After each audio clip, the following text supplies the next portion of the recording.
Hello, my name is Jack Horton, and I participated in the Machine Shop Training Tools Mastery module.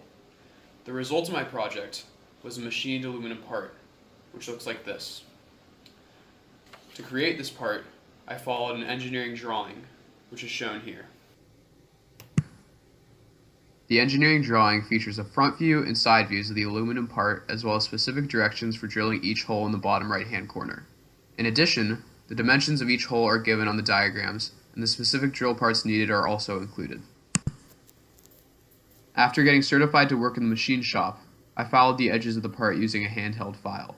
Then, I used the CNC and Grizzly milling machines to face off the sides of the part in order to make sure that it was completely square.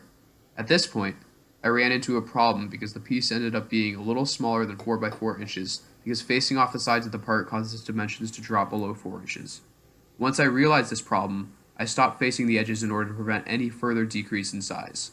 In future projects, I will be careful not to take off too much from the sides so as to avoid reducing the piece's size by a significant margin. Next, I continued using the Grizzly milling machine, which is pictured here, to drill the holes. I used an edge finder, which is pictured here, to zero the mill.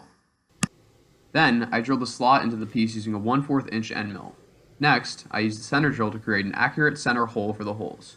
For hole 4, I drilled to 0.2 inches depth with the center drill. For the second hole, I drilled through the hole with the mill and used a T-wrench with the appropriate tap to thread the hole by hand. This allowed for a screw to be inserted into the hole.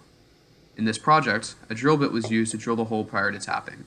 Next, I created a precise hole for hole number 3 by drilling through and using a reamer. For hole 5, I drilled through and then used a counterbore to create a hole where fasteners such as socket cap screws can be placed.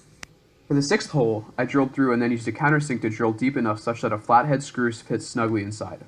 The countersink was the hardest machine part to use because it was difficult to measure the depth of the cut with enough accuracy. After drilling, I realized I did not drill deep enough with the countersink. Thus, I had to drill bit by bit with the countersink using trial and error until I was sure that the screw would fit snugly.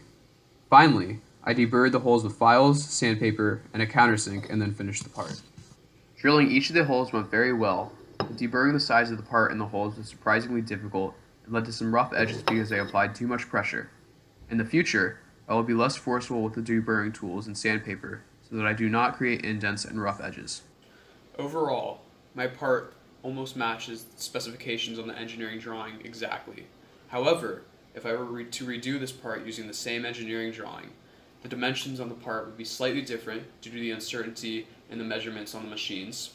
Also, the rough edges would be slightly different, and so would the indents and stains on the part.